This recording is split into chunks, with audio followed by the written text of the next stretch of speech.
দাদাভাই অসংখ্য ধন্যবাদ। ঝাড়হিম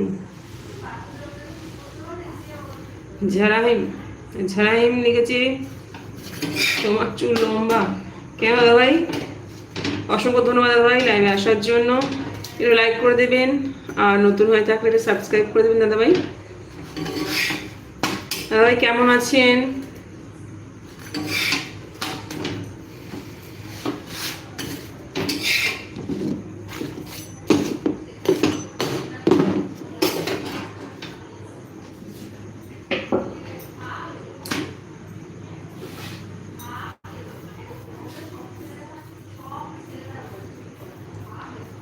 তোমার চুল লম্বা কি মনে হয় ঠিক বলতে পারবো না।